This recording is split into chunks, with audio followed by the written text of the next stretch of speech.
Hi, I'm Nikki. I'm Anton. Now, today's video is very much about confessions of a tarot reader.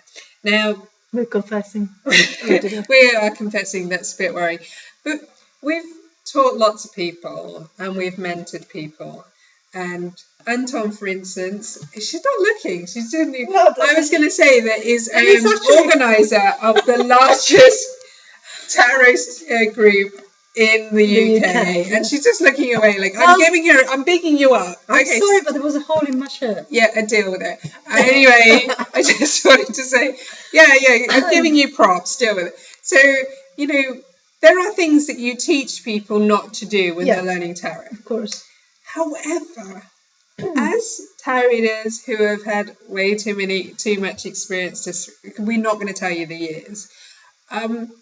There are things that we completely disregard when it comes to ourselves that we would tell, customers, or we would tell our, mentees and stuff like that. We kind of say, no, we don't do this. And so this video is very concerned with telling our secrets that we do, that we really know we shouldn't, and we still do it. And I'm going to lead on my first confession is that even though you ask a question and you throw the deck out, like, you pick a deck and you throw cards out for it. As you do. I sometimes don't even bother to read the cards. I look at them and go, I don't like them. And then I pick another deck and then sometimes I don't like what comes out there, because note that we always get the answer that we need. Exactly. So when you've gone through 3 or 4 decks, now if you're a collector, that maybe is 10, 20, 30 decks. Or 100. Yeah, but you tend to do that. Like, you tend to go and you throw them out. You would never recommend someone do that. What you would say is, oh, those cards are enough. You need to expand on this. You need to go into ones. Yeah. However, when we're alone or with friends, we happily just throw cards out. Yeah. Oh no, I don't think this deck is agreeing with me today. Yeah, let's throw another deck. This deck will be better. That will tell. What we're actually saying is this deck is going to tell us more of what we want. So that's my first confession. Anton. It's a similar one, but worded in a different way. I can use the same deck. I'll ask a question and then I think, no, the cards don't make sense. Nah, I probably didn't ask it correctly. My brain is confused, so I'll ask it again. Not the same, of course, because that wouldn't be right. But I'll ask it again, and then I'll get rubbish again, or whatever. And I'm going, I don't think I worded it right. And I can do that for 10 times. But I'll still I don't get the same cards, of course, but I'll still get the same answer. It's like, either you don't need to know, or, it's forget about it. And another one is card of the day. Picking the first one, going, no way. Putting it back. I just want another destiny. I know already, even though I just got out of bed, I'm still in my pajamas. I don't even know how the day is going to be like, but I know this is not going to be. Oh yeah, we had that the other day, didn't we? Yeah. This is not right. This is not right. This is not right. But you haven't had your day yet. But I know it's not right. And actually, it was. I know. The things that we do when we've kind of been professional. So this is kind of discrediting us professionally. No, because I think it's just being honest, and it's just. So do not do what we do. Do it, ever. Do it, because you know you're going to do it. No, ever. Oh, I also find that sometimes you have cards in your mind that you want to come out in turn, and sometimes you'll end up kind of convoluting, trying to get those cards out. Well, I think it depends what question you're asking. It's like, for example, if it's about work, and you've got something coming up that you're very confident about, for example, like a talk or a meeting, and you're going to pull some really not very positive card. You're going, but I've done the work, everything is okay, so why shouldn't it be positive? Well, you'll find out when you get there. But I also find that I sometimes find this is that I'm not sure I always read the cards. Sometimes what happens is I I don't. throw a card Yeah, I or don't. throw a... Because you're so used to Sorry. knowing what the meanings are.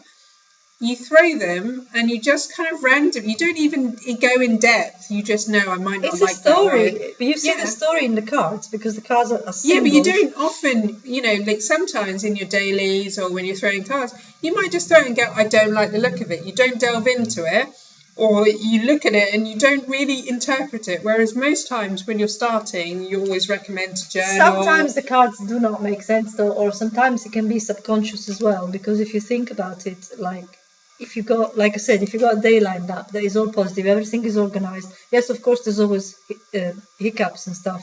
And then you go and pull your cards of the day and you get the 5 of Swords. Then you go back in the pack. You go. No, but you shouldn't be because we're working on the fact that that's actually right, and so that's kind of But that's what we're talking about. That could be something that's subconscious. It could be something you're worrying about. It could be so many things. It could be, but when you put it back in the deck, you're just ignoring it. Everything comes out for a reason. Well, come on, I've had days. But actually, I've had 2 weeks ago. I pulled 3 cards for myself for the week, and it wasn't a good week. And I had I think it was the 9, 10, and 3 of Cups, something like that. And I mean, I was like, what? No, but I wonder whether this is maybe another confession, is the fact that because we don't look, every card has a shadow card side. Yeah, but still. No. But so we look at positive and negative. When we're throwing those cards out, we're looking for positive and negative. And when we see positive, we go, oh, that's great. When we see positive cards, we go, oh, that's great. Oh, that didn't manifest. Well, actually, there's a dark side to every card. There's a shadow side. So the 9 of Cups and the 9 and 10. Over wishing. Yeah. And then the 10 is an ending. So we've got to remember that it's an ending and moving on of something. And 3 of Cups can be too much of celebration. There's always got to be a dark side to the light side of tarot. Tarot has that as opposed to the Lenormands. So when we're doing that, we're actually being... Okay, that's the same.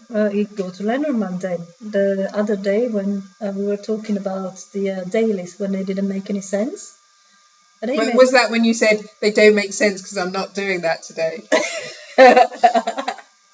Well, I wasn't doing that today. Yeah, but you didn't know what the cards meant. Like, you looked at it and just went, well, that made no sense. Yeah, but you don't know what the day's going to be like. like. But it didn't make no sense at the end of the day as well. Yeah, but you didn't know at the beginning. So I didn't know at the end. No. But you said this right at the beginning. You said right at the beginning, these cards make no sense. Because I'm psychic. Surprisingly. No, but still, when you look at the cards, you don't know what's happening. Okay, then sometimes it's sense. If you ask, like I do now every morning, under your advice, tell me what is happening today that I do not know about. Because otherwise they were just telling me the day, which I already knew. So you know that didn't make sense. It was the house, clouds and dogs. I think it was house, dog and clouds, or house, clouds and dog. A worry or a confusion about a friend. It was a perfectly nice day, and there was no confusion about anyone.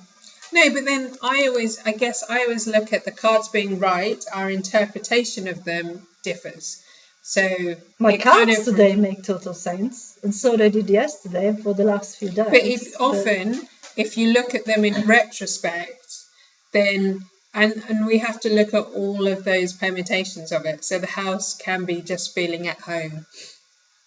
So there's lots of different ways to interpret. Okay. And so I always look at it as the cards are right. I might not want to bother interpret them because I must admit, sometimes I throw the cards and then I go, it just looks positive or negative to me. I don't even bother to interpret the cards. I just go, it's a yes or a no, even though I'm not looking for yes and no. I just go, oh, it's likely to happen or it's not likely to happen.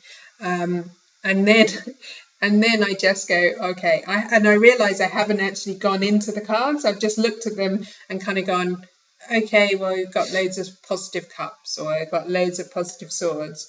Oh, yeah. But I haven't bothered to interpret them, which is really bad. Is there such a thing as a positive sword? Yeah. Okay. You've got to see, there's lots of positive I'm joking, swords. sorry, I was actually joking. You're too busy with the phallic symbols, and a sword would be very difficult to be phallic. It will hurt. I don't like pain. That's a whole different. So I think that we might need to end that right then. But thanks for being with us. Subscribe if you want to hear more, and we'll see you again soon.